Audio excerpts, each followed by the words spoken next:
Cette capsule vise à faire découvrir d'autres segments dans le cercle trigonométrique.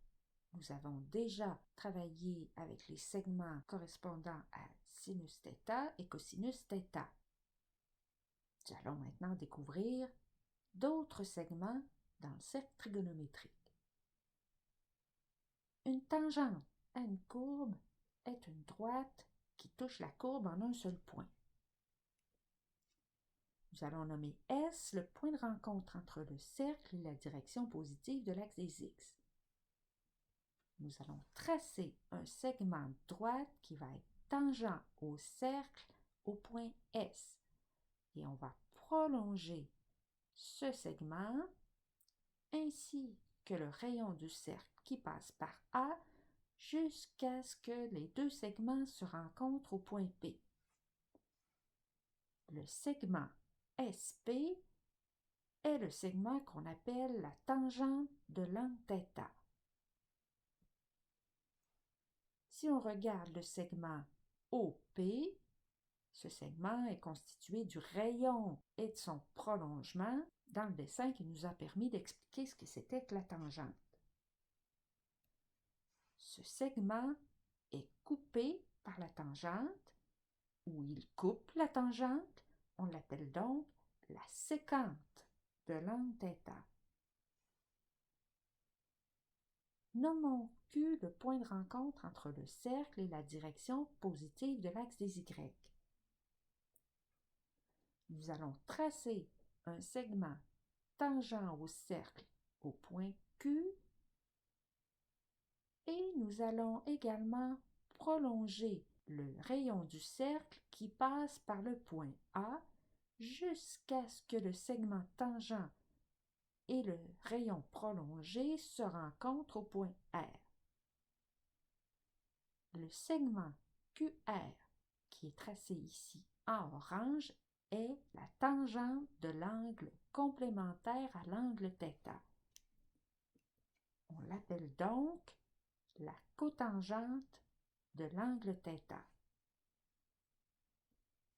En fait, l'expression cotangente signifie tangente de l'angle complémentaire. Co pour angle complémentaire.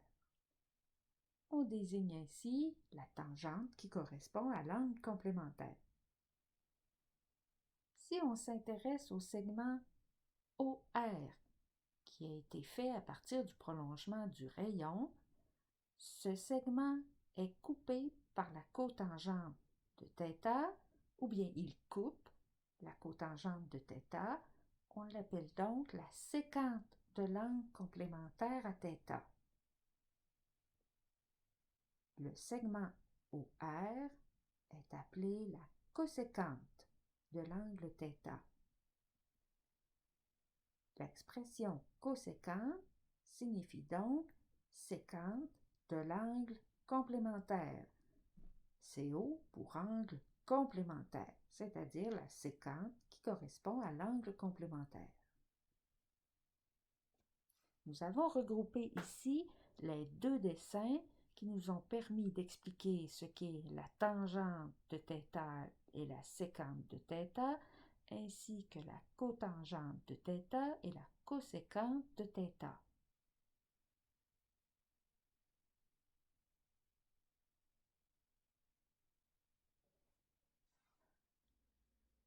Nous allons regarder d'où viennent les identités trigonométriques de base.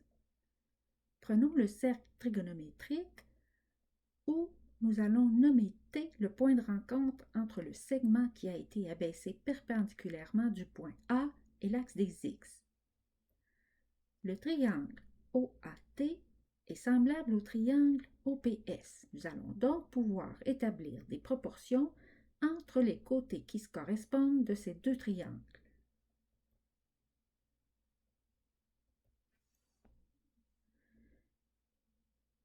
Ainsi, le rapport entre le côté PS et le côté OS du triangle OPS est égal au rapport entre le côté AT et le côté OT du triangle OAT. On peut réécrire ceci en tangente θ sur 1 est égale à sinus θ sur cosinus θ, qui donne finalement tangente θ qui est égale à sinus θ sur cosinus θ. Observons maintenant que le rapport du côté OP sur le côté OS dans le grand triangle est égal au rapport du côté OA sur le côté OT dans le petit triangle. On peut réécrire ceci comme sécante θ sur 1 est égal à 1 sur cosinus θ. Et finalement, on obtient sécante θ est égal à 1 sur cosinus θ.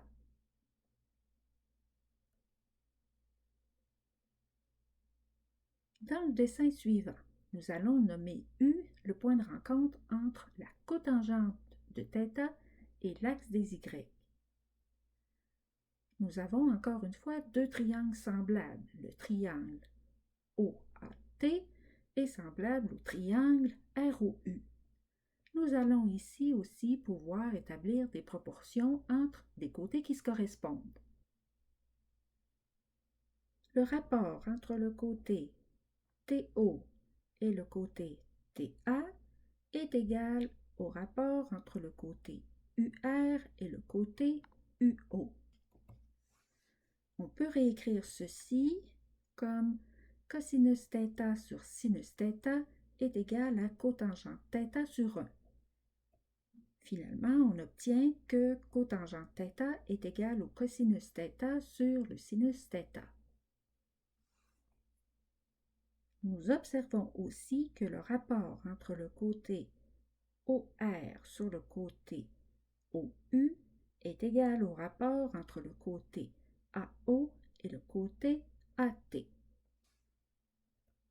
On peut ainsi écrire cosécante θ sur 1 est égal à 1 sur cosinus θ, ce qui donne finalement cosécante θ est égal à 1 sur sinus θ. D'autres identités trigonométriques peuvent être trouvées en étudiant quelques triangles rectangles et en utilisant le théorème de Pythagore. Si on observe le triangle OAT, on applique le théorème de Pythagore et on obtient la mesure du côté OT au carré plus la mesure du côté TA au carré est égale à la mesure du côté OA au carré. On peut réécrire ceci comme cosinus θ au carré plus sinus θ au carré est égal à 1 au carré.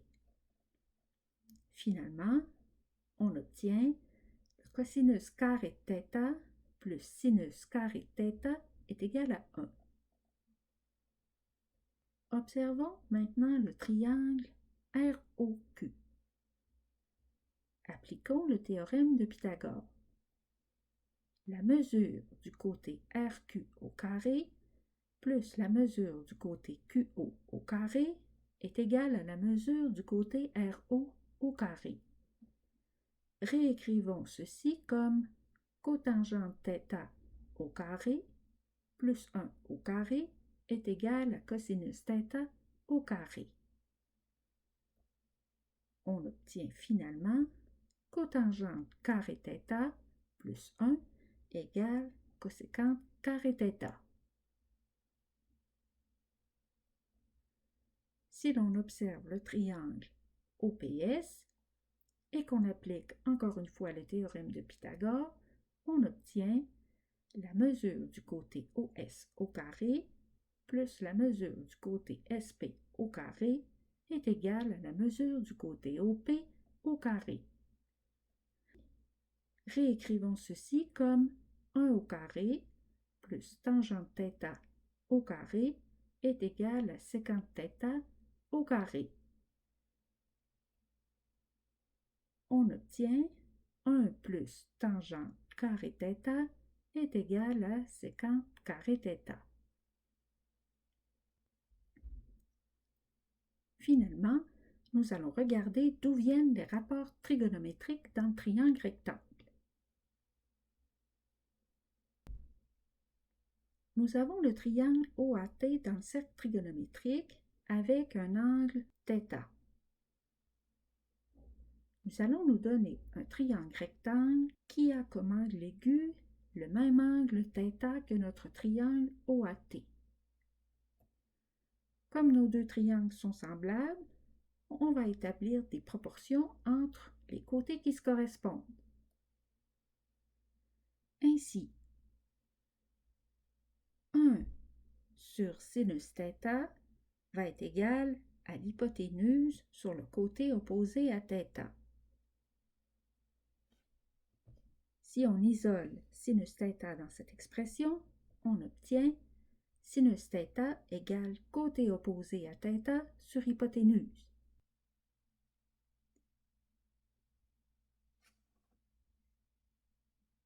De la même façon, 1 sur le cosinus θ va être égal à l'hypoténuse sur le côté adjacent à θ. En isolant cosinus θ, on obtient cosinus θ égale côté adjacent à θ sur hypoténuse.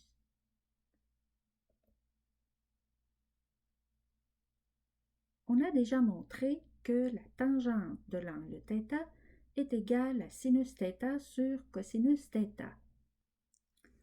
On va maintenant pouvoir écrire que tangente θ est égale au rapport de sinus θ sur cosinus θ qui est égal au côté opposé sur le côté adjacent. Ainsi, on peut écrire l'égalité tangente θ égale côté opposé à θ sur côté adjacent à θ. Nous venons donc de résoudre le mystère de l'origine du célèbre moyen mnémotechnique SOHCAHTOA A. Sinus θ est égal à côté opposé sur hypoténuse, cosinus θ égale côté adjacent sur hypoténuse et tangente θ égale côté opposé sur côté adjacent.